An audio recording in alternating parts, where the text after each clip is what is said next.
আমি সহ আমার ইউনিয়নের মোট ১৩ জন সাথী সহ চিল্লায় বের হই ৪০ দিনের জন্য গত ২০২১ সালে। শুরুতে আমাদের রোগ পড়ে গাইবান্ধা জেলার গোবিন্দগঞ্জ উপজেলার দরবস্তু ইউনিয়নে, কিন্তু হঠাৎ করেই করোনার দ্বিতীয় ধাপের প্রকোপ শুরু হতেই আমাদের সেখান থেকে চলে আসতে হয়, কারণ অচিরেই লকডাউন শুরু হবে। তাছাড়া করোনার সময় এত দূরের মানুষ এলাকার মুসল্লিরা ভালো চোখে দেখছিলেন না, যা আমরা বুঝতে পারি। তাই ৪ দিনের মাথায় টাঙ্গাইল চলে আসি, আর আমাদের নতুন রোগ পড়ে নিজ জেলা আর ভাগ্যক্রমে নিজ থানায়, মানে কালিহাতীতে। কালিহাতীর নাগরপুর ইউনিয়ন, যা সখীপুর থানার সাথে। এক মসজিদ কালিহাতী থানা তো আর এক মসজিদ সখীপুর থানার আওতায় চলে গেছে। এইভাবেই তৈরি হয় আমাদের জামাত। ঘটনার সময় রমজান মাস। এতদিনে আমাদের ৩০ দিন পার হয়ে গেছে। কততম মসজিদের ঘটনা তা ঠিক মনে নেই, তবে শেষ পর্যায়ে এইটুকু বলতে পারছি, রমজানের শুরু থেকেই আমি আমার আমল বাড়িয়ে দেই জামাতের বাকি সাথীদের থেকে। তখন ২০ রমজানের পরের ঘটনা। প্রতিদিনের মতো কোরআন তেলাওয়াত করছি মাঝরাতে, যাতে অন্য সাথী ভাইদের ঘুমের অসুবিধা না হয়, তাই ভেবে সবসময় মসজিদের এক পাশে গিয়ে কোরআন তেলাওয়াত করতাম। কিন্তু সেদিন মসজিদের দুই দিকেই সাথীরা ভাগাভাগি করে ঘুমানোর জন্য মসজিদের ঠিক মধ্যবর্তী, মানে মিম্বরের কাছে গিয়ে কোরআন তেলাওয়াত করছি মোবাইলের ফ্ল্যাশ লাইট জ্বালিয়ে। যেহেতু সবাই ঘুমিয়ে গেছে আর আমি প্রতিদিনের মতো তাহাজ্জুদ নামাজ পড়ে ঘুমাবো, তাই মোবাইলের ফ্ল্যাশ লাইট ব্যবহার করা ছাড়া কোনো উপায় নেই, কারণ এত রাতে লাইট জ্বালালে সবার ঘুমের সমস্যা হবে। যদিও মসজিদের ভেতরে ডিজিটাল ঘড়ি থাকার কারণে মসজিদের ভেতরটা ডিম লাইটের মতো আলো দিচ্ছে, আর এতক্ষণে চোখে শুয়ে এসেছে, আলোতে স্পষ্ট সবকিছু দেখতে পাচ্ছি, কিন্তু এই আলোতে কোরআনের অক্ষর দেখা সম্ভব না। তবে বাকি সবকিছু মোটামুটি স্পষ্টই দেখা যাচ্ছে, আর আমার মোবাইলের লাইট এমনভাবে কোরআন শরীফের উপরে ধরে রেখেছি যার জন্য অন্য কোনো আলো বাইরে যাচ্ছে না, তাই কারোরই ঘুমের অসুবিধা হচ্ছে না। তাছাড়া সব সাথী ভাইরা অনেক দূরে ঘুমিয়ে আছে। মূলত মসজিদটা অনেক বড় ছিল। রাত ১২টা পার হয়ে গেছে। হঠাৎ আমার বাঁ পাশ থেকে স্পষ্টত আওয়াজ শুনতে পেলাম, কেউ একজন বলছে, ভাই লাইটটা অফ করলে ভালো হতো। কথাটা একবারই বলেছে, কিন্তু কথাটা শুনে আমি একটু বিরক্তই হলাম, কারণ আমার লাইটের আলোয় কারো অসুবিধা হবার কোনো চান্স নেই। আমি কোরআনের যে আয়াতটা পড়ছিলাম সেই আয়াতটা শেষ করে বাম দিকে তাকিয়ে দেখি সবাই ঘুমে বিভোর, কারো কোনো নড়াচড়া নেই। কথা বলা তো দূরের কথা, বুকের ভেতরটা হঠাৎ করেই মোচড় দিয়ে উঠল, অজানা একটা ভয় বাসা বাঁধল। জানি এ সময় কেউ জেগে নেই, আর আমার সাথী ভাইদের মধ্যে কেউ কথাটা বলেনি। তবুও শিওর হওয়ার জন্য যেদিক থেকে কথাটা এসেছে সেই দিকে, অর্থাৎ প্রশ্নকারীর দিকে তাকালাম। তাকিয়ে ভয়ে ভয়ে জিজ্ঞেস করলাম, কেউ কি আমাকে কিছু বললেন? প্রশ্ন করার সাথে সাথেই বাদিক থেকে আবারও কেউ সুন্দর আর মিষ্টি নম্র স্বরে বলল, জি ভাই, লাইটটা অফ করলে ভালো হতো। এবার আমি শিওর হয়ে গেলাম আমার সাথীদের মধ্যে কেউ কথাটা বললে আমি অবশ্যই বুঝতে পারতাম, কারণ আমার কাছে প্রতিটি কণ্ঠস্বর পরিচিত। তাছাড়া আমি নিজের চোখেই দেখতে পাচ্ছি সবাই ঘুমোচ্ছে। তড়িঘড়ি করে পৃষ্ঠা শেষ করলাম, আর মনে মনে ভাবতে লাগলাম, যে কথা বলছে সে মানুষ হোক বা জিন হোক, সে আমার কোনো ক্ষতি করার জন্য কথাটা বলেনি। হয়তোবা আমার এই মিম্বরের পাশে বসে কোরআন শরীফ তেলাওয়াত করার জন্য ওনার সমস্যা হচ্ছে, তাই এখান থেকে সরে গিয়ে ওরা নামাজের সহযোগিতা করলেই হয়তো তিনি আর কিছু বলবেন না। তাই মিম্বরের পাশ থেকে সরে কোরআন শরীফ রেখে নফল নামাজ আদায় করে বিছানায় ঘুমিয়ে পড়লাম। তখন আমি বেকার, কিছুই করতাম না। আমার স্ত্রী তখন ক্লাস 9-এ পড়তো। বলতে পারেন আমাদের সম্পর্কের বিয়ে ছিল, আর তাই আমার পরিবার থেকে কখনো মেনে নেয়নি। দুইটা কারণ ছিল মেনে না নেয়ার। প্রথমত, আমার স্ত্রীর গায়ের রং ছিল কালো, আর তাছাড়াও আমার আমাদের বয়সের গ্যাপটা ছিল কম, তাই আমার পরিবার থেকে মেনে নেয়নি। আমি আমার স্ত্রীকে অনেক ভালোবাসতাম, তাই নিজেরাই বিয়ে করতে বাধ্য হই। আমি বিয়ে করার পর আমি আমার স্ত্রীকে ঢাকার নারায়ণগঞ্জে কাঁচপুর আমার বড় আপার বাসায় নিয়ে আসি। আমরা 7 ভাই বোন, আমি মেজো। আমার বড় আপা তখন মাত্র তার বিয়ে হয়েছে, আর আমার বড় আপা আমাকে খুব ভালোবাসতেন। আমার বড় ভাই মানে আমার থেকে বড় আপার ছোট যে, সে এখনো বিয়ে করেনি, তার আগেই আমি বিয়ে করে ফেলেছি। তাই বাড়ি থেকে সবাই আমার দুলাভাইকে বলল আমাকে যেন জায়গা না দেয়, কিন্তু আমার বড় আপা, আমি আগেই বলেছি যে আমাকে খুব ভালোবাসতো, সে আমাকে ফেরাতে পারেনি। আমি আমার বড় আপার বাড়িতে থাকি, আমার স্ত্রীকে নিয়ে 2-4 দিন এভাবেই কেটে গেল। পরে আমার দুলাভাই আমাকে একটা চাকরি দিল একটা জুট মিলে, নামটা ছিল তাজ জুট মিল। এভাবেই আমি চাকরি শুরু করলাম। আস্তে আস্তে কেটে গেল 6 মাস। হঠাৎ আমার সাথে পরিচয় হলো আমার মেকানিক্যাল ডিপার্টমেন্টের এক ভাইয়ের সাথে। সেই ভাই জানতো কুফরি কালাম, যাকে বলা যায় কালো জাদু। তখন ওই ভাই আমাকে বলল, শরীফ, তুমি তো জানো আমার পরিবার থেকেও আমাকে মেনে নিতে চাইতো না। তখন আমি একজনের কাছ থেকে এই কুফরি কালাম শিখেছিলাম এবং পরিবারের উপর জাদু করে আমি আমার বাড়িতে উঠেছি। ওটা শুনে আমার ভেতর কৌতূহল জাগলো, আর আমিও ওনাকে অনুরোধ করেছিলাম, ভাই আপনি আমাকে শিখিয়ে দিন। পরে উনি একটা সময় রাজি হলেন আর বললেন, ঠিক আছে, আমাদের যখন ডিউটি হবে তখন তোমাকে শিখিয়ে দেব। আর অন্যদিকে আমার আম্মা করলেন আমার উপরে কালো জাদু, যেন আমি বাড়ি ফিরে যাই আর আমি যেন তাদের সাথে যোগাযোগ করি। হঠাৎ একদিন আপা বলল, আম্মা ফোন দিয়েছিল তোর দুলাভাইয়ের কাছে। বাসায় ফোন ছিল না, দুলাভাই একটা প্রাইভেট কোম্পানিতে চাকরি করতেন, ওনার সাথে ফোনে যোগাযোগ করা সম্ভব ছিল, আম্মা তাই করেছেন। তো আপা আমাকে আর আমার স্ত্রীকে নিয়ে বাড়িতে গেলে সবাই খুশি হয় আমাদেরকে দেখে, কিন্তু জানতাম না আমার জীবনে কি ঘটতে চলেছে। আমি মোটামুটি কিছুটা শিখেছিলাম কালো জাদু, আর মাঝে মধ্যে নিজেও কিছু করার চেষ্টা করতাম। এভাবেই কেটে যাচ্ছিল আমাদের দিনগুলো। হঠাৎ আমার একটা কন্যা সন্তান জন্ম নেয়। আমার ঘর আলো করে জন্ম নিল সে। তার চেহারা এত সুন্দর ছিল, মাশাআল্লাহ, মনে হতো জান্নাত থেকে একটি বাচ্চা নেমে এসেছে আমার কোলে।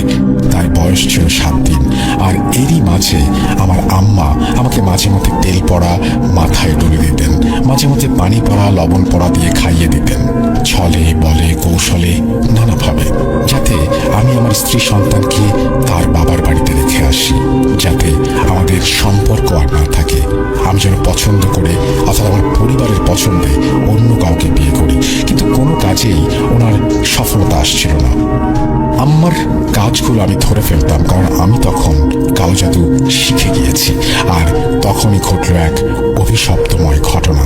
আমার বাবা একজন হোমিও ডাক্তার ছিলেন। আমার বাবা অনেক মানুষকে চিকিৎসা করে ভালো করেছেন, তাই মাঝে মধ্যে আমার দোকানে বসতে হতো, আর আমি বসতাম, কিন্তু আমার বাবার ঔষধের দ্বারাই কাউকে ভালো করতাম না। আমি আমার কালো জাদু দিয়ে মানুষের রোগবালাই দূর করতে শুরু করলাম। আর এরই মধ্যে কিছু ব্যক্তি জেনে ফেললো আমি কালো জাদু জানি। আমার আম্মা খুব বিরক্ত হয়ে যাচ্ছিল যে তার কোনো কাজই সফলতা পাচ্ছে না কেন।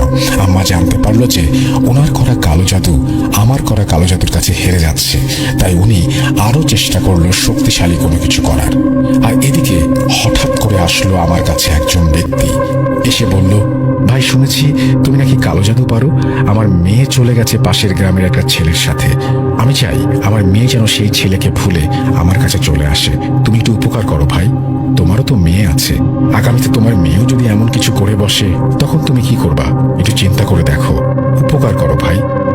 লোকটির কথা শুনে আমার খুব মায়া লাগলো, তাই আমি আমার নিজের কথা চিন্তা করে দেখলাম যে এটা ভুল।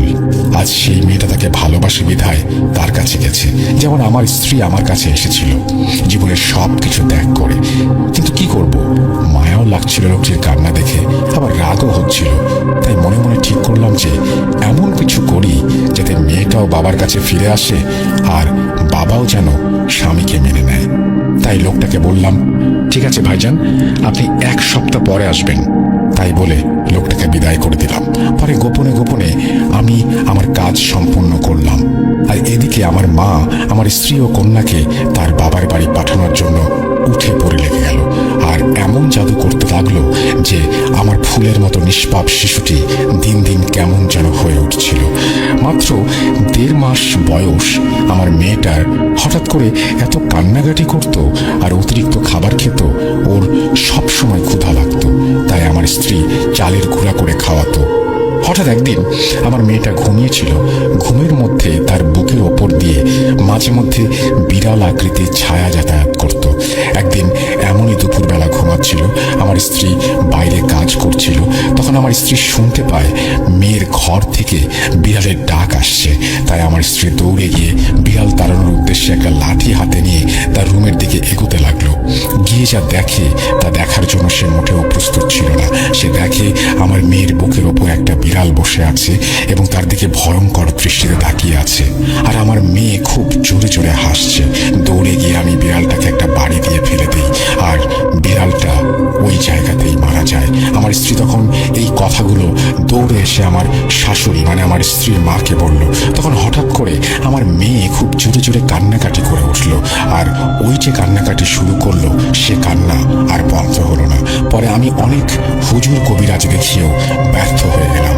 তখন সেই ব্যক্তি এসে আমার কাছ থেকে তার মেয়ের জন্য করা কাজ জানতে চাইল। পরে আমি তাকে আমার বানানো কিছু তাবিজ দিয়ে বললাম, এই তাবিজটা ধুয়ে 7 দিন যে করে হোক তোমার মেয়েকে পান করাবে, আর ওই পানি তোমার জামাইকেও খাওয়াবে, সাথে তুমিও খাবে। আমাকে সেই লোকটি বলল, এগুলো করলে তো তাদেরকে আমার বাড়িতে আনতে হবে। হ্যাঁ, তুমি তাদেরকে তোমার বাড়িতে নিয়ে আসো, আর 2-1 দিনের জন্য একটু মানিয়ে নাও, পরে তো তোমারই লাভ। আমার কথা শুনে লোকটি বলল, ঠিক আছে। তাই বলে লোকটি চলে গেল। হঠাৎ একদিন খবর এলো যে ওই লোকটির মেয়ে মারা গেছে, কারণ তারা স্বামী স্ত্রী দুজন ঝগড়া করতে গিয়ে হঠাৎ করে মেয়েটি সিঁড়ি থেকে পড়ে মারা যায়। কারণ মেয়েটি ছিল গর্ভবতী। মেয়েটি তার বাবার কথায় বাবার বাড়ি এসেছিল। তারপর তার বাবা জানতে পারে যে তার মেয়ে প্রেগনেন্ট, আর তারপরেও মেয়েটিকে বাবা ওই ছেলের কাছে দিতে রাজি নন। এগুলো জানতে পারায় মেয়েটা তার বাবার সাথে অনেক ঝগড়া করে, আর এগুলোতেই তাদের স্বামী স্ত্রীর ভেতর অনেক খুনসুটির সৃষ্টি হয়। আর এদিকে আমার মেয়েটাও হঠাৎ রাতের বেলায় মারা গেল, ছেড়ে চলে গেল। আমাদের ভালোবাসার স্মৃতিটা ধরে রাখতে পারলাম না, তাকে ধরে রাখতে পারলাম না। আমার ঘরটা কেমন যেন আধারে ভরে গেল। তার দাফন শেষ করে বাড়িতে ফিরে আসছিলাম, হঠাৎ এসে দেখি আমার স্ত্রী আমার উপরে ক্ষিপ্ত হয়ে আছে। পরে তাকে শান্ত করে জানতে চাইলাম, কি হয়েছে, তুমি আমার সাথে এরকম করছো কেন? তবে একটা কথা বলি, এই ঘটনা ঘটার পর আমার আম্মা খুবই স্বাভাবিক তাকে দেখাচ্ছিল। সে জানতো যে তার স্বপ্ন পূরণ হতে চলেছে। যাই হোক, আমি আমার স্ত্রীকে বললাম, তুমি আমার সাথে এমন কেন করছো মানুষের সামনে? স্ত্রী আমাকে যা বলল, তুমি যখন কবরস্থানে যাচ্ছিলে তখন তোমার পেছন থেকেই একটা লোক ফিরে আমাদের বাড়িতে প্রবেশ করলো আর বলল, ভাবি আমাকে একটু পানি দেবেন? আমি পানি আনার জন্য ঘরে পানির জগটায় হাত দিয়ে বের করতে গেছি, এসে দেখি সেই যুবকটা আমার দিকে অপলক দৃষ্টিতে তাকিয়ে খুব কান্না করছে আর বলছে, বাবা তোমার স্বামী যা করেছে আজ তুমি তার ফল পাচ্ছ, এখনো সময় আছে। তুমি তোমার স্বামীকে বলো এই কুফরি কালাম থেকে নিজেকে দূরে সরিয়ে নিতে। তুমি জীবনে কখনো মা ডাক শুনতে পারবে না তা না হলে। লোকটি আধো কাঁদো কাঁদো গলায় বলল, তোমার মেয়েটা যে মারা গিয়েছে তার কারণ তোমার স্বামী। তাই বলে লোকটা পানি না খেয়েই ফিরে চলে গেল। এটা বলে আমার স্ত্রী কান্না শুরু করলো। পরে আমি নিজেকে কিভাবে সান্ত্বনা দেব, আমি তো অস্থির হয়ে যাচ্ছি। লোকটি কেনই বা এগুলো বলল? পরবর্তীতে আমি এক হুজুরের শরণাপন্ন হলাম। হুজুর আমাকে নবীর 4 কালেমা পড়িয়ে তওবা করিয়ে বললেন, আজ থেকে তুমি কখনোই নামাজ রোজা ছাড়বে না, তুমি প্রতি সোমবার রোজা রাখবে। আর সত্যি আমি প্রতি সোমবার আজও রোজা রাখি। তবে মাঝে আমার মা, আমার যে প্রাণের ভালোবাসার মা ডাকাটা এত পবিত্র, সেই মাই আমার ক্ষতিটা করলো। পরক্ষণে জানতে পারলাম যে আমার মা মৃত্যু শয্যার সময় বলে গিয়েছিলেন আমার মেয়ে মারা গেছে তারই করা কুফরি কালামের জন্য। আমি ওই যে একটা লোককে তাবিজ দিয়েছিলাম, সেই লোকটা আসলে এসেছিল আমার আর আমার স্ত্রীর জন্য। কিন্তু আমি বুঝতে না পারায় এই ভুলটা করে বসি। আমার আম্মা ভুলে একদিন ওই তাবিজগুলো আমার ড্রয়ারে রেখে দিয়েছিল। ওটাও ছিল কালো জাদু করা কিছু তাবিজ, যেগুলো আমার মা আমার ড্রয়ারে রেখেছিলেন আমার জন্য। কিন্তু আমি আমার যে তাবিজগুলো বানিয়েছিলাম সেগুলো কোথায় রেখেছিলাম জানি না। নাকি আমার মা সেগুলো আগেও সরিয়ে রেখেছিল, হতে পারে সেটাও একটা সম্ভাবনা। ওই তাবিজগুলো ওদের দেওয়ার কারণে আমার মা যে কালো জাদু করা সাধুর কাছ থেকে জিন চালান দিয়েছিলেন আমার জন্য, আমি সেগুলোকে দিয়ে উল্টো কাজ করিয়ে ফেলেছিলাম।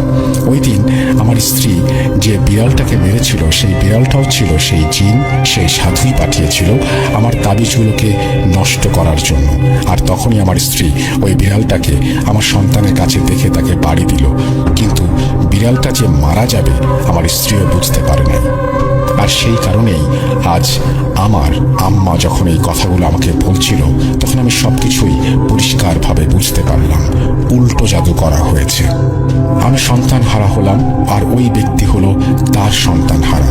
আর তারপর থেকে আজ আমার দুটো কন্যা সন্তান হয়েছে, কিন্তু অবাক করার বিষয় হলো যে আমার সেই প্রথম কন্যা সন্তানের মতো আমার দ্বিতীয় কন্যা সন্তানটা ছিল দেখতে একই রকম। আমার দ্বিতীয় কন্যা সন্তান আজও সেদিন তাকে আমি বলতে পারি না যে আমার ছোট্ট একটা ভুলের কারণে দুইটা মায়ের কোল শূন্য হয়ে গেছে।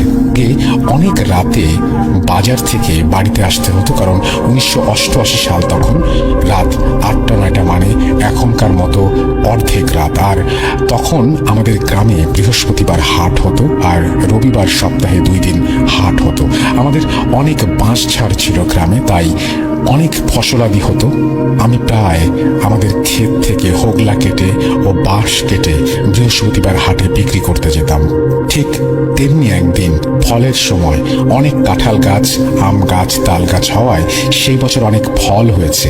একবার আমার বড় ছেলে সেনাবাহিনীর চাকরি করত, সে কুমিল্লা ময়নামতি ক্যান্টনমেন্টে ছিল। তার একটি কন্যা সন্তান জন্ম হয়েছে, তাই শুনে খুব খুশি হলাম যে আমার নাতনি হয়েছে। ময়নামতি ক্যান্টনমেন্টে হওয়ার কারণে তার নাম রাখা হলো ময়না। তাই তাকে দেখতে যাব বলে ভাবলাম। ছেলেকে জানাবো না ভাবলাম, জানালে হয়তো ছেলে বলবে বাবা এটা ওটা এনো। আর এমনিতে আমি খুব কাজকে ভয় পেতাম। পৃথিবীতে আমার মতে আমি শুধু কাজকে ভয় পেতাম, অন্য কিছু নয়। ঠিক একদিন ফলের সময় কাঁঠাল আর কিছু বাঁশ নিয়ে হাটে গেলাম। বৃহস্পতিবার ছিল, হাটে কাঁঠালগুলো বিক্রি হয়ে গেল, বাঁশগুলো কিছুটা রয়ে গেল। তাই ভাবলাম যেগুলো বিক্রি হলো না এগুলো হাটেই থাক, রবিবারে হাটে বিক্রি করে দেব। তাই বলে বাঁশগুলো ইউনিয়ন অফিসের মধ্যে রেখে একটু টেনে রেখে আসলাম। আর তখন রাত প্রায় 8:30। হাটের সব মানুষ তখন যে যার মতো চলে গিয়েছে। আমার দেরি হলো, কারণ হাটের পাশে একটি গ্রাম, এবং সেই গ্রামে আমার মেজ মেয়ের বাড়ি।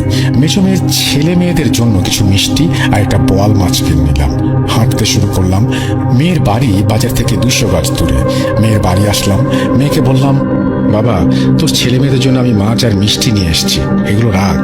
মেয়ে বলল না বাবা তুমি মিষ্টি দিয়ে যাও, তোমার নাতিরা খাবে, কিন্তু তুমি বোয়াল মাছ রেখো না, কারণ বোয়াল মাছ আমি খাই না, তোমার নাতিরাও খায় না, তো রেখে কি করব। তাই শুনে মেয়ের কাছ থেকে মাছটা নিয়ে হাঁটা শুরু করলাম। তখন তো গাড়ি ঘোড়ার কোনো হদিশ ছিল না, রাত বাজে 9টা, এখনকার মতো তো আর না।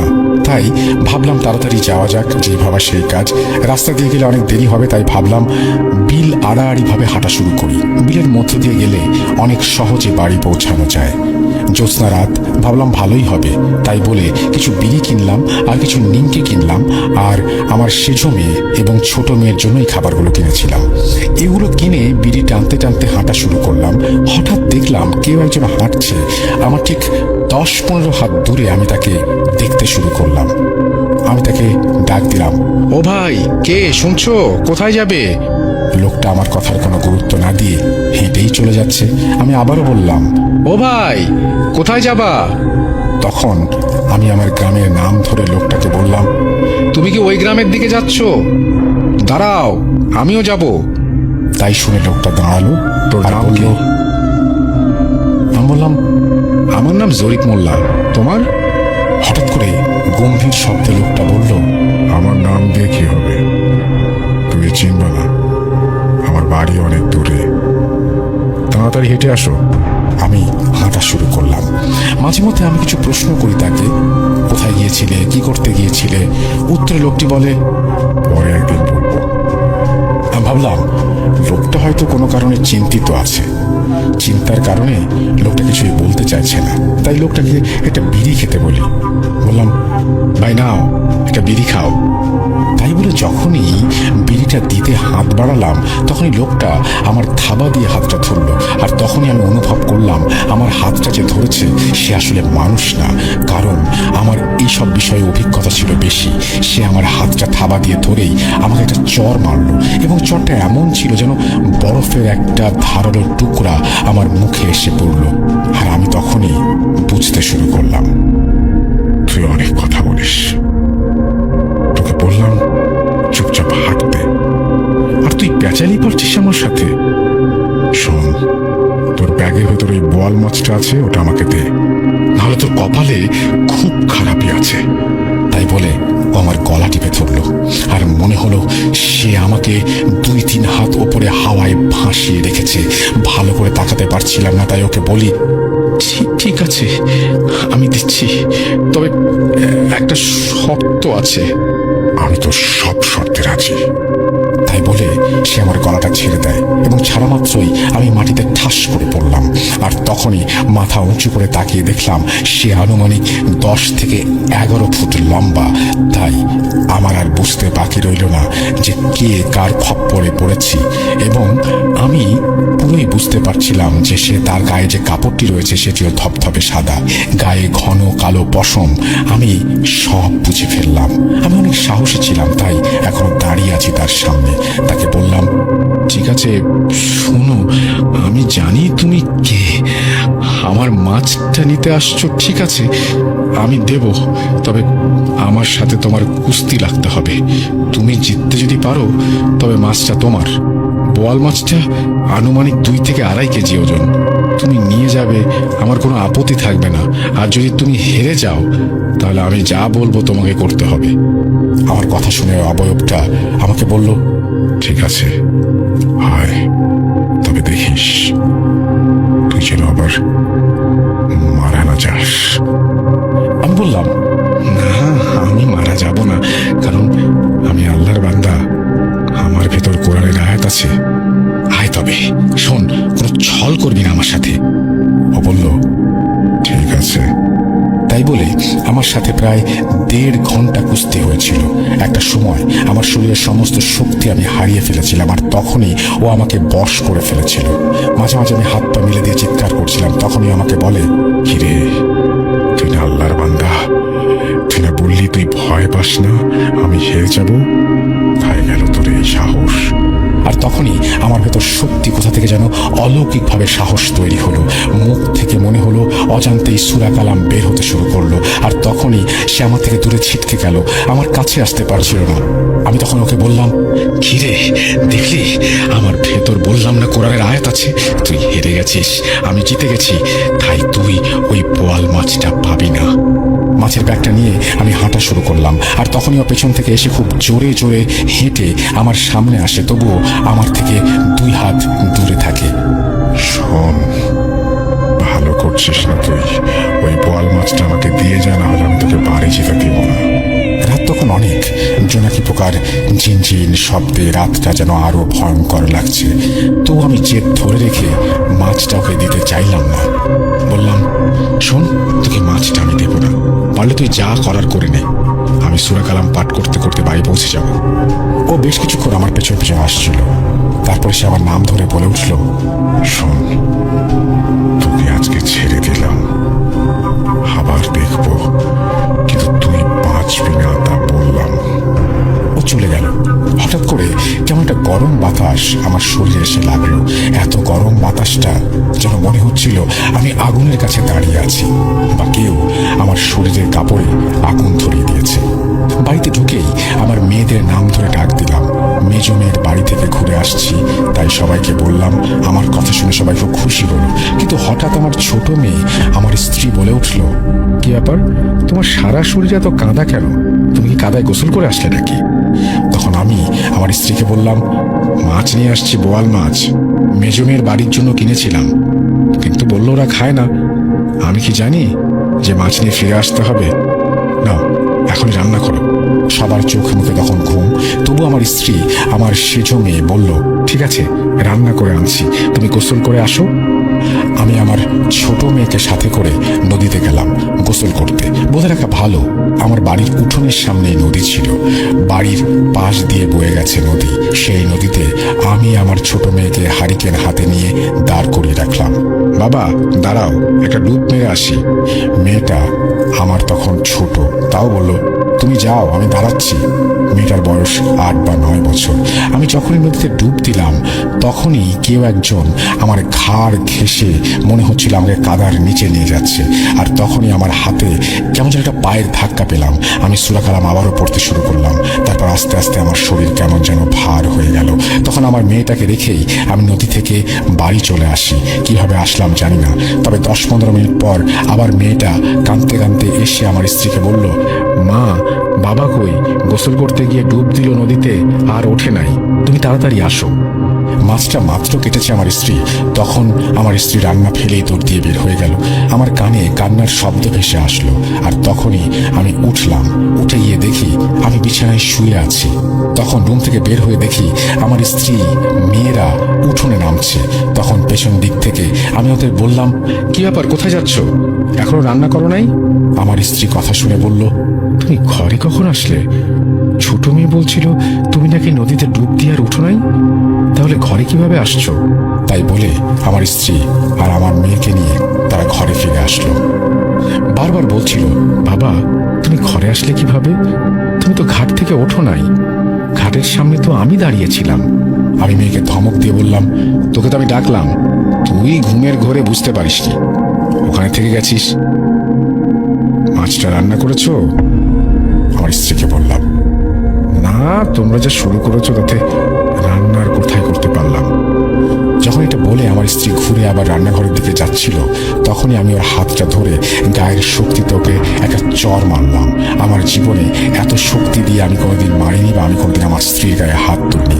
স্ত্রী সন্তানদের কারো প্রতি আমি কোনোদিন রাগ করিনি।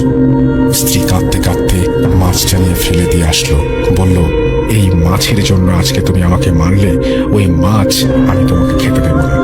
তাই বলে যখনই ফেলে দিয়ে আসলো তখনই আমি আমার স্ত্রী সন্তানদের বিরাট খারাপভাবে গালাগালি করতে লাগলাম, মারতে লাগলাম। আমার সেজন্য দৌড়ে ঘর থেকে বের হয়ে পাশে আমার ছোট ভাইয়ের বাড়ি, ছোট ভাইকে ডেকে নিয়ে আসলো।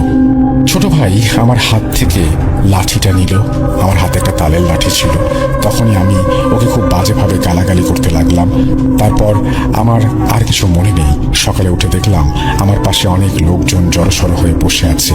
আমি এদের সবাইকে দেখে একটু অবাক হলাম আর উঠে বসে আমার পাশে থাকা ছোট ভাইকে জিজ্ঞাসা করলাম, কিরে কি হয়েছে, তোরা সবাই আজ এখানে এভাবে আমাকে দেখছিস, আগে দেখিসনি কখনো?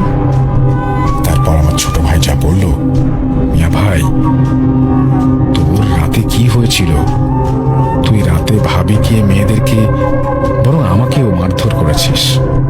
আর কি আবল তাবল বকছিলি যে ও মাছ দিয়ে কুস্তি করিয়েছে আর তুই সেই মাছ ফেলে দিলি, এসব তুই গালাগালি করছিলি। একটা পর্যায়ে তুই বমি করছিলি, খুবই দুর্গন্ধযুক্ত বমি, রক্ত এসছিল। তাই বলে আমার ছোট ভাই চুপ করলো। পরে হঠাৎ করে দেখি আমার স্ত্রী আমার পাশের গ্রামের এক হুজুরকে নিয়ে এসেছে। হুজুরটা আমার পরিচিত ছিল, তাই আমার স্ত্রী সন্তানদের সামনে কিছুই বলতে চাইল না। ওদের সবাইকে ঘর থেকে বের করে আমার ছোট ভাইও আমাকে নিয়ে বসলেন। আমার হাতটা ধরে উনি ফু দিচ্ছিলেন আর মাথায় তসবিহটা ছোঁয়াচ্ছিলেন। শোন, তোর তো সাহস মন্দ না, তুই কেন একটা বোয়াল মাছের জন্য নিজের জীবনকে এত বড় ঝুঁকিতে রেখেছিলি? বলছি এখনো সময় আছে, তুই তোর অন্যায়টাকে মাথায় রেখে ওই বিলের মধ্যে গিয়ে বোয়াল মাছ কিনে রেখে আয়, না হলে তোর ক্ষতি হবে ভাই। হুজুরের মুখে কথাগুলো শুনে আমার একটু অবাক লাগলো। তাই আমি হুজুরকে বললাম, আরে দূর, ওগুলো ফালতু। তাই বলে আমি রুম থেকে বের হয়ে আসলাম আর হুজুর দুপুরে আমাদের বাড়ি খাওয়া দাওয়া করে চলে গেলেন। ভালোই কাটলো দুদিন। হঠাৎ একদিন রাতে আমি আবার হাট থেকে আসছিলাম। সেদিন সাথে ছিল আমার ছোট 2 ভাই। হাঁটতে হাঁটতে এক পর্যায়ে বিলের মাঝামাঝি যখন আসি তখন হঠাৎ করে মনে হলো আমরা 2 না 3 জন। আমি আমার ছোট ভাইকে বললাম, কিরে নেদু, তোর কি কিছু মনে হচ্ছে? ভালোবেসে ওকে আমি ওই নামে ডাকতাম। ভাই বলল, না তো, কেন মিয়া ভাই? বলা মাত্রই পেছন থেকে একটা আগুনের গোলা আমার মাথার ওপর দিয়ে শোঁ করে পূর্ব দিক থেকে পশ্চিম দিকে চলে তখনই আমার ভাই ওটা দেখলো এবং আমার ছোট ভাইকে বললাম, কি ব্যাপারটা হলো বলতো? সামনে এগোতেই হঠাৎ পেছন থেকে একটা চিৎকারের শব্দ ভেসে উঠলো আমার কানে। মাথা ঘুরিয়ে যা দেখলাম তা দেখার জন্য আমি মোটেও প্রস্তুত ছিলাম না। দেখলাম আমার ছোট ভাই নিচে বট হয়ে পড়ে আছে। আমি তাকে যখন উঠাতে যাব, মাথা ঝাঁকিয়ে হাতটা ধরে তুলতে যাব, তখনই সে উঠে আমাকে গালাগালি করতে লাগলো আর আমাকে মারার জন্য দাঁড়িয়ে পড়লো। আমি তখনই বুঝতে পারছিলাম এটা স্বাভাবিক কিছু না, তাই যতগুলো সূরা আমার মনে আছে সব পড়তে লাগলাম। এটা বলে আমার আম্মু কান্না করতে শুরু করলো। আমি হলাম সেই মেছো মেয়ের 2 নাম্বার মেয়ে। আমার নানা ভাই আজ নাই। ওই দিন আমার ছোট নানা নাকি আমার নানাকে মেরে ফেলেছিল কাদার ভেতর অর্ধেক চাপা দিয়ে। ভালো লাগা থেকে এক পর্যায়ে তাকে আমি ভালোবেসে ফেলি। তো ভালোবাসার একটা পর্যায়ে মেয়েটাকে আমি প্রপোজ করি, কিন্তু মেয়েটা আমার প্রপোজ অ্যাকসেপ্ট করে না, আমার প্রপোজাল প্রত্যাখ্যান করে। তো আমি আমার মনকে এটা ভেবে সান্ত্বনা দিই যে একটা মেয়েকে ফার্স্ট টাইম প্রপোজ করলাম, সে তো আর এক চান্সেই হ্যাঁ করবে না, তার পিছু ঘুরতে হবে। ঘুরতে ঘুরতে হয়তো বা একটা দিন সে আমার প্রপোজাল অ্যাকসেপ্ট করবে। তো যে কথা সেই কাজ, আমি মেয়েটার পিছে সময় ব্যয় করতে থাকি, মেয়েটাকে ইমপ্রেস করার চেষ্টা করতে থাকি। তো কোনোভাবেই মেয়েটাকে ইমপ্রেস করতে পারতেছিলাম না বা কোনোভাবে রাজি হচ্ছিল না। এভাবেই দিনকাল কাটতে থাকে। একটা পর্যায়ে আমি এসএসসি পরীক্ষা দিই, পরীক্ষায় ভালোভাবে উত্তীর্ণ হই, কলেজে ভর্তি হই। কলেজে ভর্তি হওয়ার পরে মেয়েটার সাথে যোগাযোগ একটু কম হয়ে যায়, বাট ভালোবাসাটা বাড়তে থাকে। এখানে বলে রাখি, মেয়েটার বাড়ি আমাদের বাড়ির থেকে মাত্র 5 মিনিটের পথ।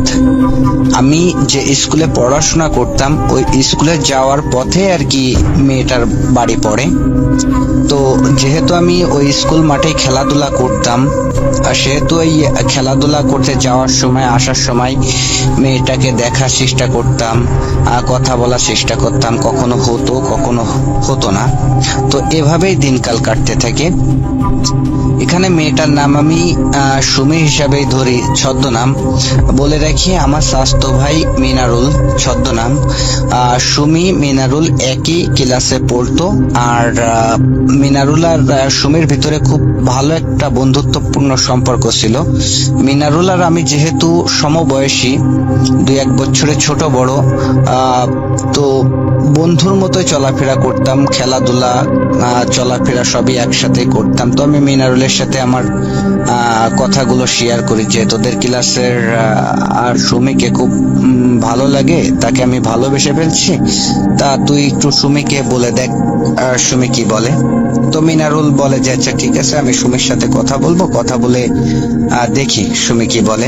মিনারুল সুমিকে বলে আমার সম্পর্কে, বাট মিনারুলের সাথেও একই কথা বলে যে প্রেম ভালোবাসা আমার জন্য না, বা আমি এই মুহূর্তে প্রেম ভালোবাসা করতে চাই না। তো আমি তারপরেও হাল ছাড়ি না, সুমির পিছে সময় ব্যয় করতে থাকি, তাকে ইমপ্রেস করার চেষ্টা করি, তার পিছে ঘুরতে থাকি। তো কোনোভাবেই তাকে আমি রাজি করতে পারতেছিলাম না। এভাবেই কেটে যায় আরো 2টা বছর। আমি এইচএসসি পরীক্ষা দিই। এইচএসসি পরীক্ষার পরে যে 3টা মাস থাকে অবসর সময়, ওই 3টা মাসে আমি মানে একটা সিদ্ধান্ত গ্রহণ করি যে একটা মেয়ের পিছে আমি 3টা বছর ঘুরলাম, বাট তাকে রাজি করাতে পারলাম না। তো যে কোনো ভাবেই তাকে আমার করে আমি শুনবো। মনের ভিতরে একটা জিদ চলে আসে, আর জিদের কারণে আমি সিদ্ধান্ত নিই যে আমি সুমির উপরে ব্ল্যাক ম্যাজিক করব। তো যে ভাবা সেই কাজ, আমি কবিরাজ খুঁজতে থাকি, 2-3 জায়গা থেকে ব্ল্যাক ম্যাজিক করি, কিন্তু কোনো ফল পাই না। তো যেহেতু 2-3 জায়গা থেকে ব্ল্যাক ম্যাজিক করছি, কোনো ফল পাই নাই, তো আরো কবিরাজ খুঁজতে থাকি। একটা পর্যায়ে আমি একটা কবিরাজের সন্ধান পাই আমাদের বাড়ির থেকে আনুমানিক 30-35 কিলো দূরে। তো আমি সেই কবিরাজের বাড়িতে যাই। যাওয়ার পরে আমি দেখি যে কবিরাজ দুপুরবেলায় খাওয়া দাওয়া করতেছে। তো আমাকে দেখে কবিরাজ জিজ্ঞাসা করে, বাবা তুমি কে, কোথা থেকে আসছো, কেন আসছো? তো আমি কবিরাজকে বলি আপনি খাওয়া দাওয়া শেষ করে করেন, খাওয়া দাওয়া শেষ করার পরে আমি আপনার সাথে কথা বলবো। কবিরাজ আমাকে বলে যে আচ্ছা ঠিক আছে, তুমি বারান্দায় বসো, আমি খাওয়া দাওয়া শেষ করে আসি। তো আমি বারান্দায় বসি, বসার পরে কবিরাজ আসে। আসার পরে আমার কাছে জিজ্ঞাসা করে যে আমি কেন আসছি। তো আমি কবিরাজের সাথে সব কথা খুলে বলি যে আমি একটা মেয়েকে ভালোবাসি, আজ 3টা বছর ধরে তার পিছু পিছু ঘুরতেছি, বাট তাকে আমি কোনোভাবে রাজি করাতে পারিনি। তো আপনি কবিরাজি বিদ্যার মাধ্যমে কোনো কিছু করতে পারবেন কিনা? তো কবিরাজ আমাকে বলে যে হ্যাঁ আমি পারবো, তবে আমাকে কিছু জিনিস জোগাড় করে দিতে হবে। তো আমি বলি যে কি জিনিস জোগাড় করে দিতে হবে? তো কবিরাজ বলে যে জিনিসগুলা জোগাড় করে দেওয়ার পরে আমি যে প্রসেসিং গুলো তোমাকে বলবো, সেই প্রসেসিং গুলো যদি তুমি 100% পূরণ করতে পারো তাহলেই আমার কবিরাজি বিদ্যা সফল হবে, আর যদি না করতে পারো তাহলে কোনো ফল পাবা না। তো আমি বলি যে আচ্ছা ঠিক আছে, কি জোগাড় করতে হবে? তখন কবিরাজ আমাকে বলে যে কিছু পরিমাণ সরিষা, মেথি, আর সরিষার তেল, আর 3টা ডিম। তো আমি কবিরাজের বলি যে আমি এটা এখনই তো বাজার থেকে কিনে আনতে পারবো। কবিরাজ আমাকে বলে যে না, বাজার থেকে কিনে আনলে হবে না, আমি যেভাবে বলবো সেইভাবেই জিনিসপত্রগুলো জোগাড় করতে হবে, সংগ্রহ করতে হবে। তো আমি বলি যে আচ্ছা বলেন। তো কবিরাজ আমাকে বলে যে সরিষার মেথি তুমি যে দোকান থেকে কিনবা, দোকানদার যে দাম চাইবে সেই দামই তোমাকে দিয়ে আসতে হবে, কোনো দামাদামি করতে পারবা না। তো আমি বলি যে আচ্ছা ঠিক আছে। আর সরিষার তেল, এটা তোমাকে জোগাড় করতে হবে এমন ভাবে যে যেখানে সরিষা ভাঙ্গায় অর্থাৎ ঘানিতে সকাল বেলায় ফার্স্ট সিরিয়ালের যে লোকটা সরিষা ভাঙ্গানোর জন্য আসবে, আর ওই সরিষা ভাঙ্গানোর সময় প্রথম যে ফোঁটা তেল বের হবে, ওই প্রথম ফোঁটা তেল তোমাকে সংগ্রহ করতে হবে, আর সঙ্গে আরো কিছু তেল তুমি মিশাই নিয়ে আসবা। আর 3টা ডিম হতে হবে, একটা মুরগির লাইফে প্রথম যে ডিম পারে ওই ডিম হতে হবে, অর্থাৎ মুরগির প্রথম ডিম হওয়া লাগবে 3টা ডিম, 3টা মুরগি। তো আমি এটা শুনে একটু ভ্যাবাচ্যাকা খেয়ে যায় যে একটা মুরগি কবে কখন প্রথম ডিম পাড়তেছে সেটা আমার পক্ষে তো জানা সম্ভব না। তো আমি এটা কিভাবে ম্যানেজ করব? তো কবিরাজকে আমি বলি যে আঙ্কেল, এটা আমি কিভাবে ম্যানেজ করব? তো আপনি কি একটু পারেন না এটা ম্যানেজ করে দিতে? তো কবিরাজ প্রথমে না করে। তো আমি কবিরাজকে অনেক অনুরোধ করি, অনুরোধ করার পরে কবিরাজ এক পর্যায়ে আমার কাছে কিছু টাকা দাবি করে যে তুমি এই টাকাটা দিতে পারলে আমি ডিম ম্যানেজ করে দিব। তো আমি তাতে রাজি হই। তো কবিরাজ আমাকে বলে যে আচ্ছা ঠিক আছে, তুমি চলে যাও, তো আমি ডিম ম্যানেজ করার পরে তোমাকে ফোন দিব, তোমার ফোন নাম্বারটা দিয়ে যাও, ফোন দেওয়ার পরে তুমি আসবা। তো আমি বাসায় চলে আসি। বাসায় চলে আসার পরে আমি অন্যান্য যে জিনিসপত্রগুলোর কথা বলছে আমি সেগুলো সংগ্রহ করি। সংগ্রহ করে কবিরাজের জন্য অপেক্ষা করতে থাকি যে কবিরাজ কবে ফোন দেয়। আনুমানিক 10-12 দিন পরে কবিরাজ আমাকে ফোন দেয়, দিয়ে বলে যে তুমি কালকে আসো, তোমার কাজ আমি কালকে করব রাত 10টার সময়, 10টার পরে। তো আমি বাসার থেকে সেইভাবে রওনা দিই। আনুমানিক 9টা 9:30টার সময় কবিরাজের বাসায় যে উপস্থিত হই। কবিরাজ আমাকে বলে যে অন্যান্য জিনিসপত্রগুলো নিয়ে আসছি কিনা। তো আমি বলি যে হ্যাঁ নিয়ে আসছি। তো কবিরাজের হাতে সব বুঝাই দিই। বোঝানোর পরে কবিরাজ আমাকে বলে যে আমি যেদিকে যাব তুমি আমার সঙ্গে সঙ্গে যাবা আর কি। তো কবিরাজ হাঁটতে থাকে, আমি কবিরাজের পিছে হাঁটতে থাকি। আনুমানিক 25 থেকে 30 মিনিট হাঁটার পরে আমরা উপস্থিত হই একটা শ্মশানের কাছে। এখানে বলে রাখি, শ্মশানে যাওয়ার সময় মানে কিছু দূর থেকে কোনো আলো, কোনো বাড়িঘর বা কোনো আলো আর দেখতে পায় না, অর্থাৎ শ্মশানটা একটা নিরিবিলি জায়গা, আশেপাশে কোনো বাড়িঘর নাই। এখানে শ্মশানটার বর্ণনা দিয়ে দিই। শ্মশানটা একটা ছোট খালের উপরে অবস্থিত। শ্মশানের আশেপাশে প্রচুর পরিমাণে বন জঙ্গল বাগান, আর শ্মশানটা যে আহামরি বড় তাও না, ছোটখাটো একটা শ্মশান। তো শ্মশানে ঢোকার আগে কবিরাজ আমাকে বলে যে তোমার কাছে কি ফোন আছে? তা আমি বলি যে হ্যাঁ আছে, ফোন আছে। তা কবিরাজ আমাকে বলে যে ফোনটা বন্ধ করো। আমি ফোনটা যখন বন্ধ করি তখন দেখি যে 11টা বাজতে 2 মিনিট বাকি আছে। তো আমরা শ্মশানের ভিতরে ঢুকি। ঢোকার পরে কবিরাজ মাটিতে একটা বৃত্ত আঁকে। বৃত্ত আঁকার পরে আমাকে ওই বৃত্তর ভিতরে বসতে বলে, আর বলে যে এর ভিতরে, এই শ্মশানের ভিতরে যাই হয়ে যাক না কেন, আমি না ডাকা পর্যন্ত তুমি যেন বৃত্ত থেকে বের হবা না। তো আমি বলি যে আচ্ছা ঠিক আছে। তো আমাকে বৃত্তর ভিতরে বসিয়ে কবিরাজ শ্মশানের যে সীতা আছে যেখানে মানুষ পোড়ায় ওর উপরে ওঠে সকল জিনিসপত্র নিয়ে। তো উঠে কবিরাজ তার আসনে বসে। আসনে বসে রিচুয়াল শুরু করে। তো রিচুয়াল শুরু করার 1-2 মিনিট পর থেকেই আর কি শ্মশানের ভিতরে ঝড় শুরু হয়, প্রচুর পরিমাণে ঝড়। এত ঝড় যে সে মনে হচ্ছিল যে সকল গাছপালা আমাদের গায়ের উপরে এসে পড়বে ভেঙে চুরে, সেরকম একটা অবস্থা। কিন্তু কোনো বাতাস শরীরে লাগে না, গায়ে লাগে না। তো মানে খুব বেশি ভয় করতেছিল, যার কারণে আমি চোখ বন্ধ করে ফেলি। যে যেহেতু বাতাস আমার গায়ে লাগতেছে না, তো আমি চোখ বন্ধ করে ফেললে তো আর কোনো কিছু দেখতে পারবো না। তো যার কারণে আমি চোখ বন্ধ করে ফেলি। চোখ বন্ধ করে যখনই ফেলি তখনই শুরু হয় অন্য একটি ঘটনা। ঘটনাটা এরকম যে প্রথমে কিছু হাসির শব্দ ভেসে আসে, পরবর্তীতে কান্নার শব্দ, মানে কানের ভিতরে আসে আর কি কান্নার শব্দ। কান্নার শব্দ থেমে যে শুরু হয় একটা পৈশাচিক চিৎকার, মানে সেই চিৎকারের কথা আসলে ভাষায় প্রকাশ করা কোনোভাবেই সম্ভব না। তো এতটুকু বলতে পারি, চিৎকারটা ছিল এমন, কোনো মানুষ যদি মারা যায় আর মৃত্যুর সময় যে কষ্টটা পায়, সেই কষ্টের কারণে যদি কেউ চিৎকার করে সেরকমই চিৎকার আর কি। তো এমনটাই মনে হচ্ছিল যে শয়ে শয়ে মানুষ মৃত্যু যন্ত্রণায় কাতরাচ্ছে, আর সেই কাতরানোর শব্দটাই কানে ভেসে আসতেছে। তো আস্তে আস্তে শব্দটা বাড়তে থাকে, একটা পর্যায়ে মনে হচ্ছিল যে আমার কান ফেটে যাবে, সেরকম একটা অবস্থা। কোনো কিছু সহ্য করতে না পেরে আমি কান এঁটে ধরি, কিন্তু শব্দের মতোই হয়ে যায়, কান এঁটে ধরলেও কোনো কাজ হয় না। এভাবে কতক্ষণ সময় যায় বলতে পারি না। একটা সময় দেখি যে ঝড়ও নাই, কোনো শব্দও নাই, সবকিছুই ঠান্ডা। তো আমি তখনও চোখ খুলি না। তো মানে পাশ থেকে শুনে যে কবিরাজ আমাকে ডাকতেছে যে ওঠো। আমি উঠে কেবলমাত্র পা বৃত্ত থেকে বের করব, এর ভিতরেই কবিরাজ সীতার উপর থেকে আমাকে ধমকের সরে বলে যে তোমাকে না বলছি যে যাই কিছু হয়ে যাক বৃত্ত থেকে বের হবো না আমি না ডাকা পর্যন্ত। তো কবিরাজ যখন এই কথা বলে আমি একটু অবাক হই যে এই মাত্রই না আমাকে ডাকলো।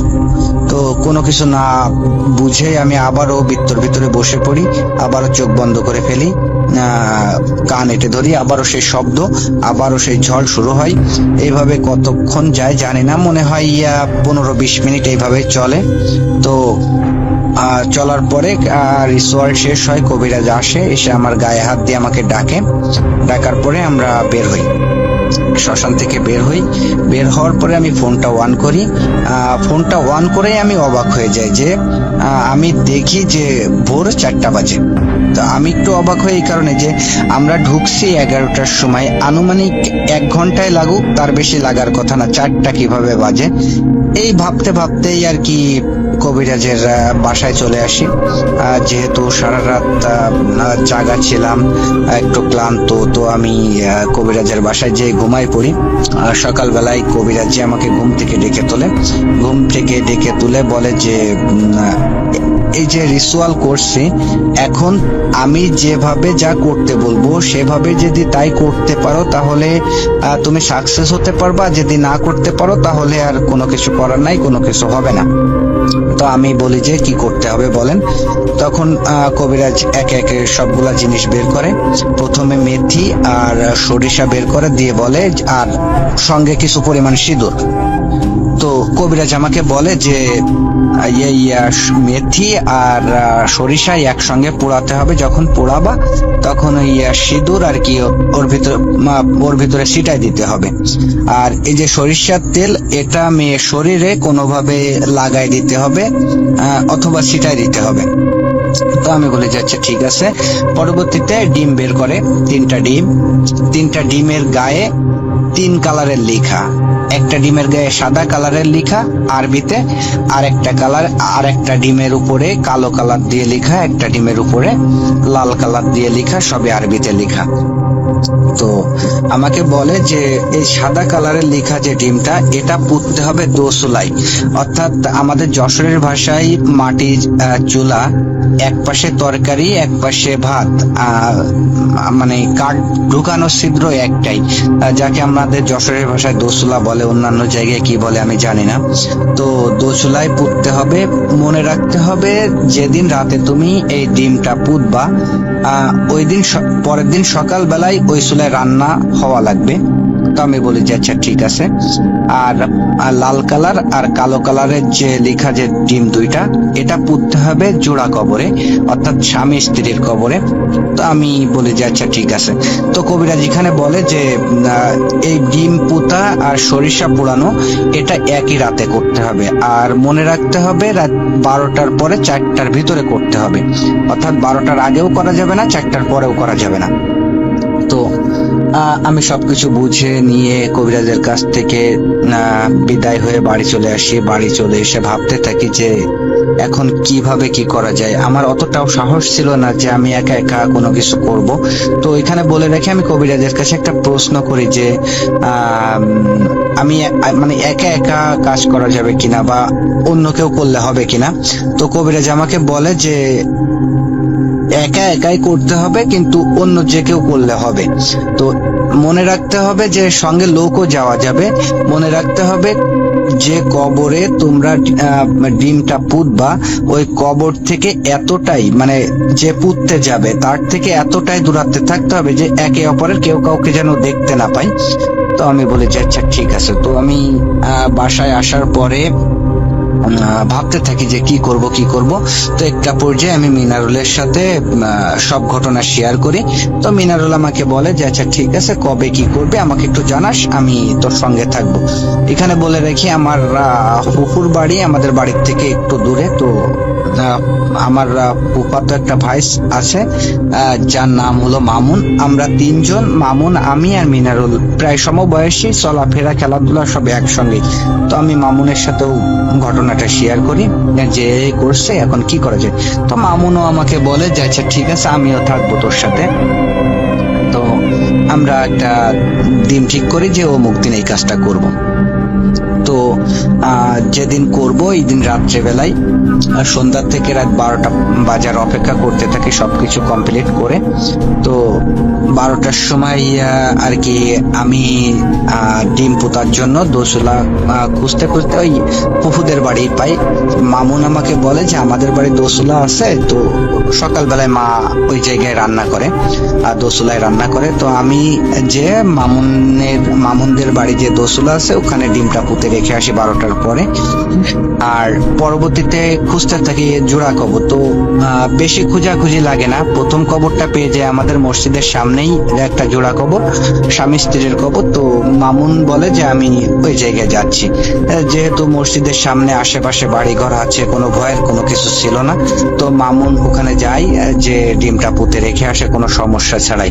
আমরা বিভ্রান্তিতে পড়ি দ্বিতীয় কবরটা নিয়ে, অর্থাৎ দ্বিতীয় কবর খোঁজার ক্ষেত্রে। দ্বিতীয় কবরটা যখন আমরা খুঁজতে থাকি, তো জোড়া কবর আমরা পাচ্ছি অনেক জায়গায়, বাট এমন জায়গায় পাচ্ছি যেখানে যাওয়া আমাদের পক্ষে কোনোভাবে সম্ভব না, কারণ যে জায়গায় পাচ্ছি খুব ভয়ের জায়গা। তো অনেক খোঁজাখুঁজির পরে একটা জোড়া কবর পাই আমাদের বাড়ির পাশেই আর কি, মানে একটু দূরে। একটা জোড়া কবর, তার আশেপাশে কিছু বাড়িঘর আছে, যে বাড়িঘরগুলো আছে তাদেরই পারিবারিক কবরস্থান। তো কবরের স্থানের পাশে যেহেতু বাড়িঘর, মানে খুব বেশি যে ভয়ের জায়গা তাও কিন্তু না, আবার ভয় নাই সেটা বললেও ভুল হবে।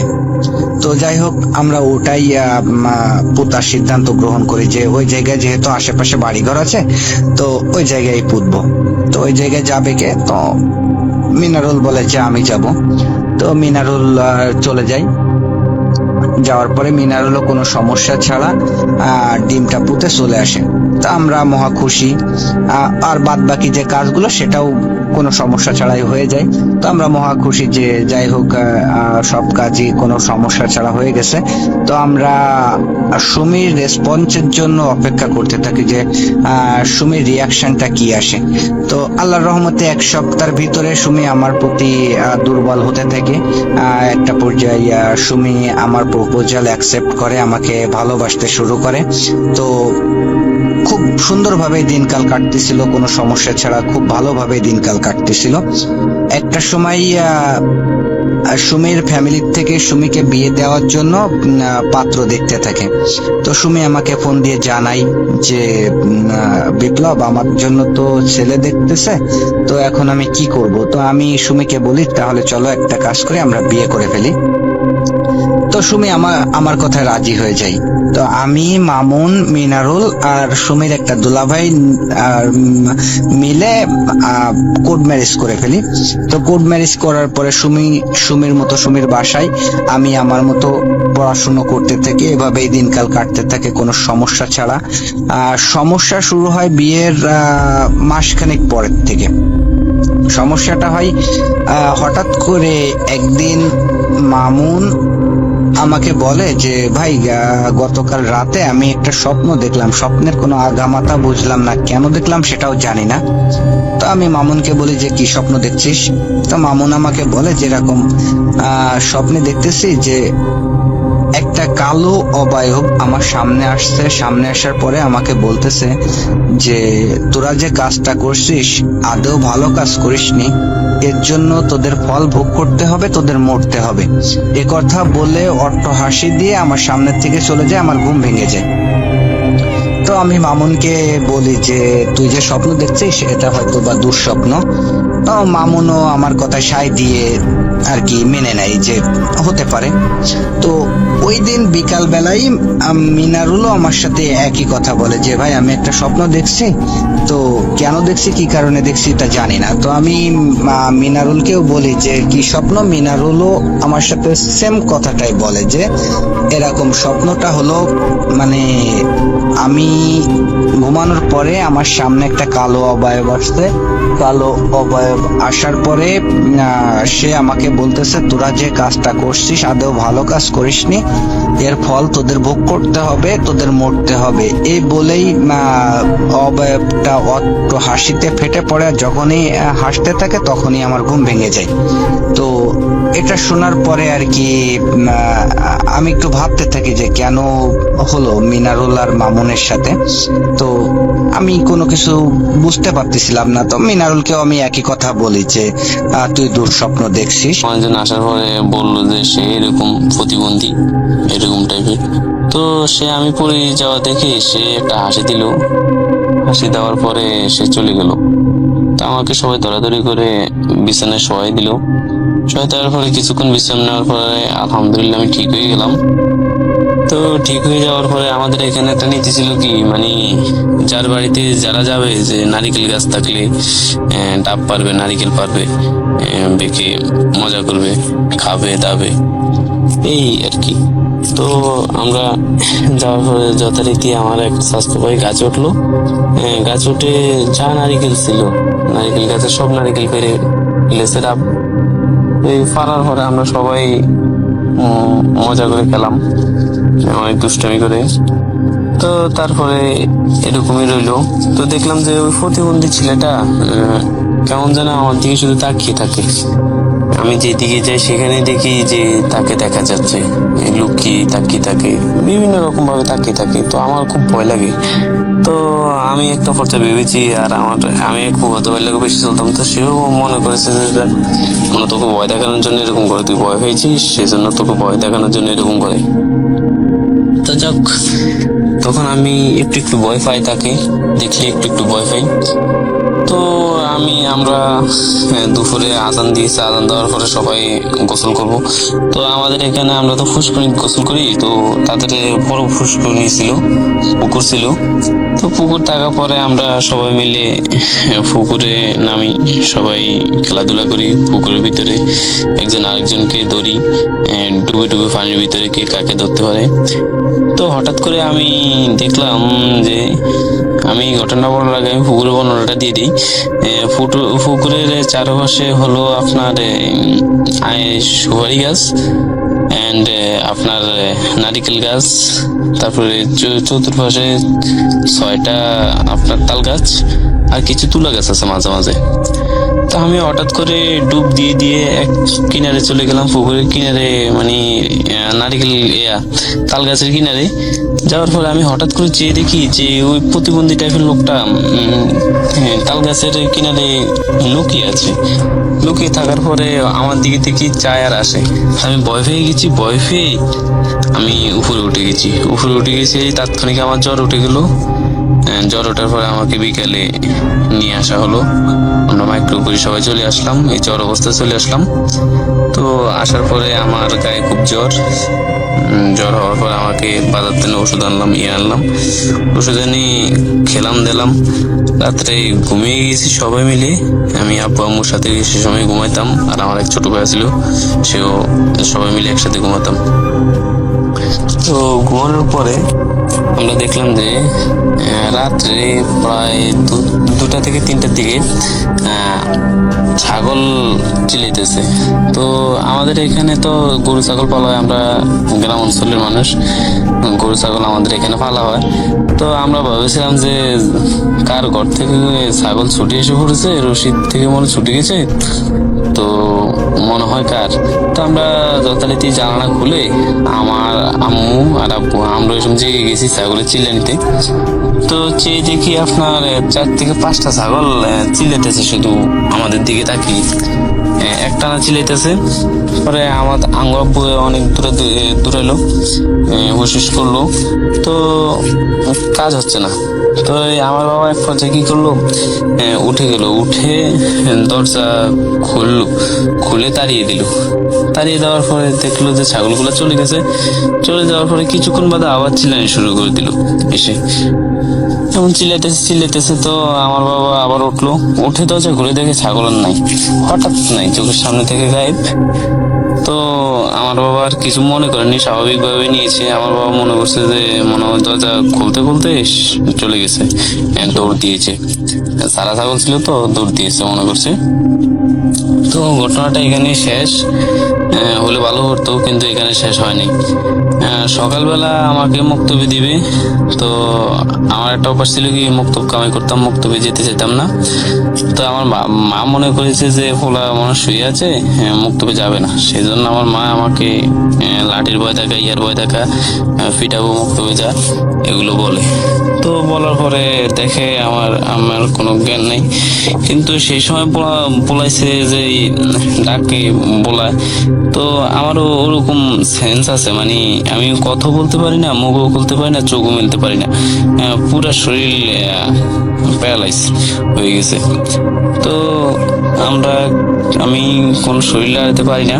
তখন আমার মা আমাকে উঠিয়ে মনে করেছে যে আমি মুক্ত কামাই করব, সেই জন্য উঠিয়ে আমাকে ফুসকুনি নিয়ে গেছে, হাঁটিয়ে ফুসকুনি নিয়ে মাথার উপরে পানি দিয়ে গোসল করা দেওয়া শুরু করছে। দেখে তবু আমি মুখ খুলি না, চোখও খুলি না। তখন আমার মা সন্দেহ হয়েছে। তো সন্দেহ হওয়ার পরে আমার মা চিল্লানি দিয়ে উঠলো, চিল্লানি দেওয়ার পরে আমাকে সবাই দৌড়াদৌড়ি করে আমার রুমে নেওয়া হলো, রুমে নিয়ে শোয়াই দেওয়ার পরে আমার চোখে মুখে ঝাড়ফু দেওয়া হলো, একজন খনকার এসেছিল। তো জ্বালার পরও দেখে কোনো কিছু হয় না, আবার চোখে তেল দিয়েছে, আরো বিভিন্ন কিছু দিয়েছে, দেখে কাম হয় না। পরে তারপরে আবার আরেকজন এনেছে, আরেকজন এনে আপনার নারিকেলের খোসা দিয়ে আপনার মাটির পাতিলে করে ধূপ জ্বালিয়েছিল, বিভিন্ন কিছু দিয়ে মানে আমাকে ঝাড়ফু, তারপরে তেল, এরপর চিনি খাওয়াই দিয়েছিল, তাকে কোনো কথা কাম হয় না। তো তখন একজন পরামর্শ দিল যে বড় একজন কবিরাজ লাগবে। তো আমাদের জানা মতো আমাদের বাড়ির পাশে 2 থেকে 3 কিলোমিটার দূরে একটা কবিরাজ আছে, বড় কবিরাজ। তো তাকে খবর দেওয়া হলো। খবর দেওয়ার পরে সে আসলো, এসে আমাকে কিছু ঝাড়ফুঁক করলো, ফুটো দিয়ে দিল। দেওয়ার পরে আমি দেখতেছি যে আমার আস্তে আস্তে চোখ মুখ মেলা হচ্ছে। তো তখন কি করলো, আমার কেউ আঙ্গুল ধরে, কোন আঙ্গুল যেটাকে বলা হয়, এটাকে ধরে কিসের যেন একটা আড্ডি, মানে ছোট ছোট আর কি আড্ডি, কুকুরের যেরকম আড্ডি দেয় এরকম আড্ডি ধরে আমার কোন আঙ্গুলটা চেপে ধরলো। চেপে ধরার সাথে সাথে আমার চোখ মুখ সব খুলে গেল, আর আমি চিৎকার দেওয়া শুরু করে দিলাম। তো কিছুক্ষণ এরকম আধা ঘন্টা চললো। আধা ঘন্টা চলার পরে কিছু তারা রিচুয়াল করলো। রিচুয়াল করার পরে আমি স্বাভাবিক, আমার আর কোনো সমস্যা হয়নি, আমি স্বাভাবিক উঠে গেলাম। উঠে যাওয়ার পরে মানে কবিরাজ বললো যে তার সাথে 5টা জিন ছিল, একটা বড় জিন আর 4টে ছোট জিন। রাত্রে আমার ছাগলের বেশি এসেছিল, তো তাকে নাকি পছন্দ হয়েছে, তাকে ছেড়ে যেতে চাচ্ছে না। তখন আমার আব্বু বললো যে এখন কি করণীয়। তো সে বললো যে সমস্যা নাই, আপনি 1 থালি দধি দিবেন, মিষ্টি দই, আমাদের এখানে দধি পাওয়া যায়, মিষ্টি দধি। তো আপনি তাকে খাইয়ে দিবেন, মানে আমাকে খাইয়ে দিতে হবে। আর আপনার 6 গাছের কাটা, তারপরে 7 পুকুরের পানি, নদীর ঢেউয়ের পেনা, এগুলো জোগাড় করতে হবে। জোগাড় করে চৌরাস্তার মাথা আমাকে গোসল দিতে হবে এগুলো দিয়ে। আর কিছু তেল দিয়েছে, 2টো তাবিজ দিয়েছে। এই তো আল্লাহ রহমতে সেটি করার পরে আমার আর কোনো সমস্যা হয়নি আজ পর্যন্ত। তবে আগে যেমন আমি রাত্রে বের হলে খুবই ভয় পেতাম, তো ওই ঘটনাটা হওয়ার পরে আমি এখন রাত্রে আর ভয় করি না, কেমন জানি আমার কাছে ভয় লাগে না। 10টা 11টা 12টার দিকেও বের হতে পারি আমি। শুনেছি মানুষের নাকি বলে এগুলো ধরলে ভয় আরো বাড়ে, কিন্তু আমার ভয় খুবই কমে গেছে। আমাকে মাঝে মধ্যে আব্বু আম্মু বলে যে তুই এত রাতে কিভাবে বের হস, রাতে 2টা 3টার দিকে। তখন একদিন ছিল শুক্রবার। আমি আমাদের বাড়ি থেকে খালাদের বাড়ি ছিল একটু দূরে, আরেকটি অন্য গ্রামে। একটি গ্রামের পরে আমি গেলাম আমাদের খালার বাড়িতে। তখন আমার একটা খালাতো ভাই ছিল, আমার চাইতে বড়, সে হচ্ছিল দুষ্ট।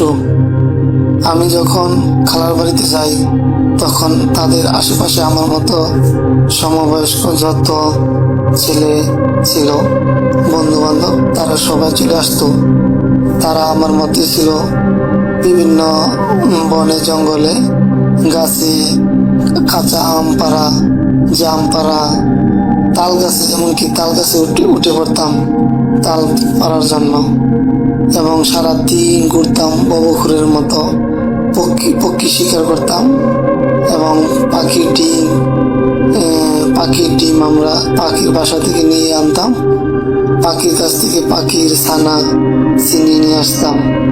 এভাবে আমাদের ঘোরা ফেরা শেষ হতো না। আমাদের সকালে নাস্তা কিংবা দুপুরও মাঝে মধ্যে চলে যেত, বাড়ি ফিরতাম না। গ্যান্ডারি খেতাম, গুড়ের মিলে যেখান থেকে গুড় তৈরি হয় সেখানে থেকে গুড় খেতাম, এমন রস খেতাম, খেজুর গাছে উঠে খেজুরের রস পাড়তাম। এমন কোনো কাজ বাকি নাই যে গ্রাম অঞ্চলে, এবং বিভিন্ন খেলাধুলায় মেতে থাকতাম। এমন একদিন শুক্রবার যখন আমার খালার বাড়িতে আমি গেলাম, তখন খালাতো ভাই সেও দুষ্ট ছিল। আমাকে একজন ছেলে আছে আমার বন্ধু, আমার মতোই বয়স্ক, ওই সময়কার সহপাঠী, তার সাথে আমাকে দিয়ে দিল যে তোমরা ঘুরে আসো। তখন আমরা বিভিন্ন ধরনের দৌড়াদৌড়ি করতেছিলাম। এক ধরনের খেলা ছিল যে কে কাকে ধরতে পারে। এভাবে আমরা ছুটলাম। ছুটতে ছুটতে ছুটতে ছুটতে আমাদের খালার বাড়ি থেকে বেরিয়ে বাঁশ যা ছিল, আমরা কি করতাম, ওই বাঁশ, বড় বড় বাঁশ, বাঁশে যারা উঠে তারপরে আগার মধ্যে যেতাম, মাথায় গেলে বাঁশ নোয়াইতাম, নিচে নামাইতাম। তখন দুই একজন ধরে শুকে খেলতাম দোলনার মতো। লাস্টে কি করতাম, বাঁশ ছেড়ে দিতাম, বাঁশ আগার মধ্যে সোজা হয়ে যেত, বেকা বাঁশ। এগুলো থেকে আমরা মজা নিতাম। এক পর্যায়ে করতে করতে বিভিন্ন পাখি শিকার করতে করতে আমরা অনেকগুলো ছিলাম সমবয়স্ক। এর মধ্যে একজন, আমরা পলামুঞ্জি খেললাম। পলামুঞ্জি মানে আমরা গিয়ে গাছের আগা গিয়ে উঠতাম, ঝোপঝাড়ের মধ্যে গিয়ে পলাইতাম। একজন ছিল যে আমাদেরকে খুঁজে বের করবে। আমরা সবাই গিয়ে পলাইতাম, ওই আমাদেরকে খুঁজবে। আমি গিয়ে এক গাছে উঠলাম।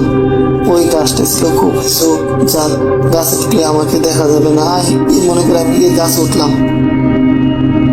এক পর্যায়ে আমি অনেকক্ষণ গাছে বসে আছি, আমাকে কেউ আর খুঁজতে আসে না, কারণ আর কোনো মানুষের কোলাহল নাই। জুমার নামাজের সময় হয়ে যাচ্ছে, বাড়িতে ফিরে নাই। কোন সময় আসছে আমাকে আর কেউ খুঁজতেছে না, এই জন্য আমি গাছে থেকে নিচে নামলাম। নিচে নামার পর এক পর্যায়ে বাড়ির দিকে চলে গেলাম। তখন আমাদের খালার বাড়ি থেকে আগে ওই আমার সহপাঠী যারা আছে, বন্ধু বান্ধব, তাদের বাড়ির পাশে গিয়ে দেখি অনেক লোক। তখন আমি বললাম, অত মানুষ কে এলো? তখন দেখি এর মধ্যে আমাদের এক সহপাঠী বন্ধু, সে ঘুমটি দিয়ে বসে আছে।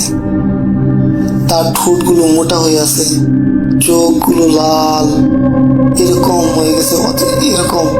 সে আমাদেরকে কাউকে চিনে না, আর বড় বড় চোখ করে আমাদের দিকে তাকিয়ে আছে। মনে হইতেছে যে আমাদের প্রতি কত আক্রোশ জানি, আমাকে সবাইকে গলা টিপে মেরে ফেলবে, এরকম অবস্থা।